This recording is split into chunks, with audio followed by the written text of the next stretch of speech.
안녕하세요. 취미가 주식의 리션입니다. 로켓 배송으로 잘 알려진 쿠팡의 로켓 배송 가능 지역에 대해 아시나요? 대부분 다 되는 걸로 아실 텐데요. 사실 그림에서 보시는 것처럼 지도 면적을 보면 생각보다 작습니다. 그 이유는 물류센터가 부족하기 때문입니다. 로켓 배송이 일반 배송보다 빠른 이유는 쿠팡이 미리 물건을 직접 매입하여 물류센터에 보관하고 있다가 주문이 들어오면 판매자를 거치지 않고 물류센터에서 바로 출고되기 때문입니다. 쿠팡은 올 3월 미국 뉴욕 증권서에 상장하면서 생긴 5조 원의 자금으로 물류센터 7개를 추가 건립할 계획을 발표했습니다. 이번 영상은 쿠팡 물류센터 확대를 중심으로 쿠팡 상장 수혜주 탑 7을 정해보았습니다. 그럼 잘 따라오세요. 첫 번째 종목은 지게차 관련주 두산밥켓입니다. 지게차는 화물을 실어 옮기는 데 쓰는 특수 차량으로 물류산업의 핵심 장비입니다. 두산밥켓은 두산 지게차 사업 부문인 사업차량 비지를 7,500원에 인수하기로 결정하였습니다. 두산 산업차량 비지는 국내 지게차 시장 점유율 52%에 과점을 하고 있는 기업으로 최근 5년간 연평균 6.8%의 매출 성장을 하고 있는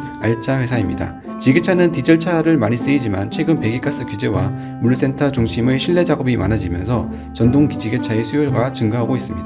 두산 산업차량 비지는 전동 지게차도 국내 1위입니다. 참고로 국내 지게차를 생산한 업체는 두산 산업차량 외에도 현대중공업, 수성운반기계, 클라크 등이 있습니다. 추억의 주황색 바가지를 아시나요? 요즘에도 있는지 모르겠는데 제가 어릴 적에는 집집마다 하나씩 있었습니다. 두 번째 종목은 이 바가지를 만들었던 기업 MPC입니다. MPC는 국내 플라스틱 팔레트 분야의 1위 업체입니다. 팔레트란 주로 화물을 싸는 데 쓰는 받침대입니다. MPC 매출의 83.8%는 팔레트 등의 플라스틱 사축부품입니다. 최근 물류센터들이 자동화 선비를 하면서 창고에 적재량이 많아지게 되어 팔레트의 수요가 꾸준히 늘어나고 있습니다. 쿠팡은 올해 8월을 준공을 목표로 대구에 축구장 46개의 넓이의 물류센터를 만들고 있는데 이 넓은 곳에 깔릴 팔레트의 수요도 어마어마할 것으로 생각됩니다. MPC는 팔레트 이외에도 맥주를 운반하는 데 쓰이는 컨테이너 상자, 음식물 쓰레기 수거함 등 다양한 플라스틱 제품을 만들고 있습니다. 참고로 가치 투자로 유명한 한국투자밸류 자산운용이 MPC의 2대 주주입니다. 세 번째 종목은 신세계그룹 IT 전반을 맡고 있는 신세계 INC입니다. 쿠팡 관련주라면서 웬 신세계라고 생각하시는 분이 계실 텐데요. 쿠팡의 IT 사업 부분만 투자하고 싶어도 분사가 되어 있지 않아 직접 투자할 수 없으니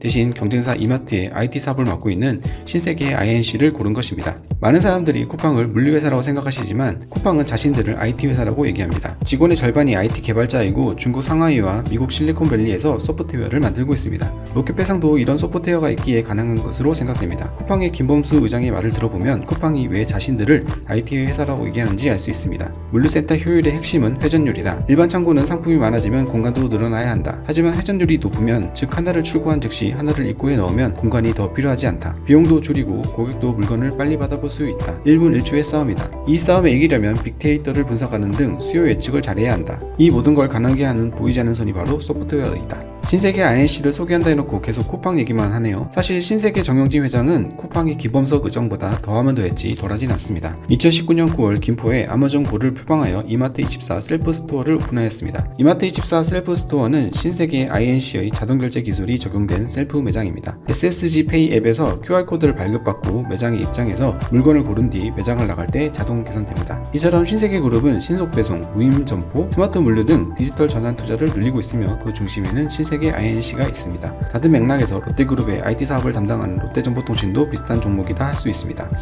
네 번째 소개드릴 종목은 동일고무벨트입니다. 물류에 중요한 컨베이어 시스템 관련 기업을 찾다가 알게 된 기업입니다. 컨베이어 시스템에 사용되는 컨베이어 벨트, 자동차 고무 제품을 생산하는 기업입니다. 국내 최초로 고무벨트를 생산해 성공한 기업이며 작년에 미국 불도저 생산 기업 캐터필더에 1,500억 원의 수주를 하였습니다. 다섯 번째 종목은 불연 건축자재를 생산하는 KCC입니다. 작년 이천 물류센터 화재 참사에 대해 기억하시나요? 38명이 숨지고 10명이 중상을 입은 대형 참사였습니다. 화재의 원인은 용접 작업 중에 우레탄 폼 파넬에 불이 붙어 발생한 것으로 알려졌습니다. 이에 정부는 건축자재 화재 안전 기술을 대폭 강화하여 물류센터의 벽같이 금속 벽체 사이에 단열재 쓰는 구조는 불이 붙지 않는 단열재를 의무화하는 건축법 개정안을 발표하였습니다. 불이 잘 붙지 않는 단열재로 그라스울이 많이 쓰입니다. 그라스울은 유리를 섬유한 단열재로 단열성과 흡음성이 뛰어나고 불이 붙지 않는 데다가 변형이 되지 않아 반영구적으로 사용이 가능합니다.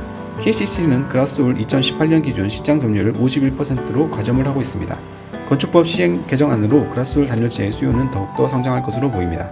여섯 번째 종목은 구급차, 냉동탑차 등 특장차를 만드는 기업 오텍입니다. 오텍은 쿠팡이 물류차를 생산하는 것으로 쿠팡 관련주로 알려져 있습니다. 사실 제가 오텍을 고른 이유는 물류차보다 오텍의 자회사, 오텍캐리어 냉장 때문입니다. 쿠팡은 신선식품 쿠팡 프레쉬를 확대한다는 발표를 했습니다. 온라인과 오프라인 회사 간의 신선식품 경쟁으로 물류용 저온창고가 더욱 늘어날 것으로 생각됩니다. 오텍캐리어는 2020년 기준 저온창고 시장 점유율 27.5%를 차지하고 있습니다. 끝으로 일곱 번째 종목은 오텍과 마찬가지로 쿠팡 관련주로 알려진 ESR 캔들 스퀘어 리치입니다. 11개의 물류센터를 편입한 물류 리치로 전체 면적의 49%를 쿠팡이 사용하고 있습니다. 전체 자산의 61.5%가 준공한 지 2년 미만이라고 하니 당분간 시설의 노후화는 없을 것으로 생각됩니다. 만약 쿠팡이 모든 물류창고와 부지를 소유하고 있다면 땅만 매입하는데 투자 자금이 다 나가고 말 겁니다. 자금도 묶이게 되어 유동성에 큰 문제가 생기겠죠. 많은 물류센터를 확보하려는 쿠팡 입장에서는 물류센터를 임차해 쓰는 것도 좋은 전략이라고 봅니다. 이상 쿠팡 상장 수혜주 탑 7에 대해 알아봤습니다. 업계 관계자는 쿠팡이 상장으로 모은 자금의 대부분을 물류센터 거점을 확보한 데 쓸 것이라며